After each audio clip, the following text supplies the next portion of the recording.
Shalom saudara yang dikasihi Tuhan Yesus. Pesan firman Tuhan hari ini tentang senjata melawan ketakutan. Mari dengarkan renungan harian Bread of Life yang diambil dari kitab 2 Timotius pasal pertama ayat yang ke-7 sebagai berikut. Sebab Allah memberikan kepada kita bukan roh ketakutan, melainkan roh yang membangkitkan kekuatan, kasih, dan ketertiban. Dalam perjalanan hidup kita sebagai manusia, seringkali kita menghadapi banyak hal yang ada di depan yang membuat seseorang khawatir, bahkan takut. Seperti melintasi sebuah badai atau lembah kematian, bahkan medan peperangan. Dan musuh terbesar bukanlah sebetulnya orang lain yang ada di hadapan kita atau keadaan, melainkan di dalam pikiran kita.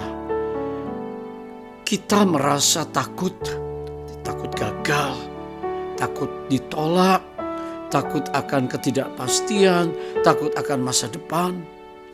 Ketakutan seperti ini bisa membuat kita tidak berdaya.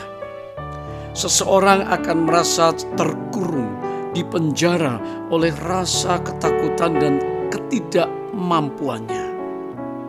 Tapi kita diingatkan oleh firman Tuhan, jangan kita memelihara roh ketakutan.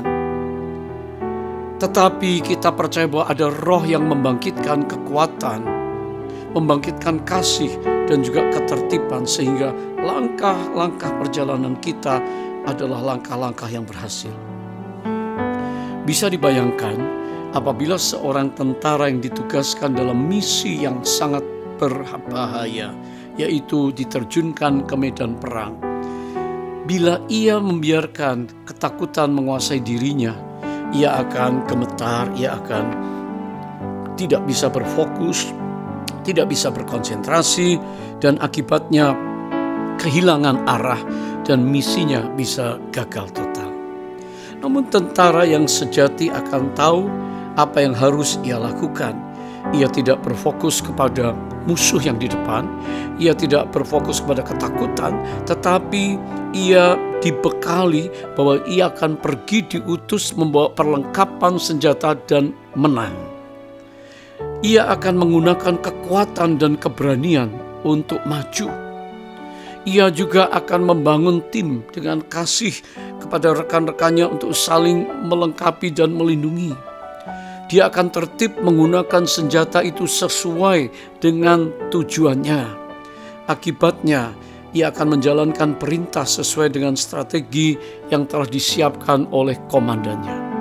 Bukankah hari ini kita punya pemimpin, yaitu Roh Kudus di dalam Yesus, dan firman Allah yang akan mengarahkan kita, walaupun ada bahaya di depan mengintai, walaupun ada musuh, yaitu hal-hal yang tidak kita ketahui di depan, tapi kita telah diperlengkapi dengan bekal yang mendukung keberhasilan misi Tuhan dalam hidup kita, yaitu menjadi pejuang yang akan menyelesaikan perjalanan iman sampai ke garis akhir. Sama seperti tentara tersebut, bukankah kita juga sering menghadapi masa sulit dalam hidup, apalagi hari-hari ini? Roh ketakutan membuat kita khawatir, mundur, tidak berdaya.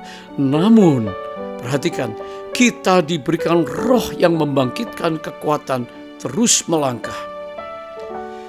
Kita diberikan pikiran yang jernih supaya tidak ada kekacauan di dalam langkah-langkah strategi kita, ketertiban ilahi. Sebagai anak Tuhan, mari jangan biarkan ketakutan menghentikan langkah perjalanan hidup kita ini. Mari kita membangun disiplin rohani dan ingatlah bahwa kita sudah diperlengkapi. Mari dengan berani kita melangkah maju dengan iman di dalam Kristus dan firman-Nya, dan menggunakan senjata yang Tuhan telah berikan, roh kekuatan, kasih, dan ketertiban yang bersumber dari Allah Roh Kudus di dalam kita. Baiklah, mari kita berdoa bersama agar Tuhan menolong kita hari ini. Bapa yang baik, di dalam nama Yesus kami datang kepadamu Dan terima kasih buat Roh Kudus-Mu yang Kau berikan untuk kami. Kami mau bangkit, kami mau berkemenangan, kami mau menanggalkan segala gangguan pikiran, ketakutan apapun juga, dan kami mau dibebaskan supaya kami menjadi anak Tuhan yang kuat, memiliki kasih, dan juga kami bisa melayani banyak orang. Di dalam nama Yesus Kristus kami berdoa, mengucap syukur. Haleluya. Amin.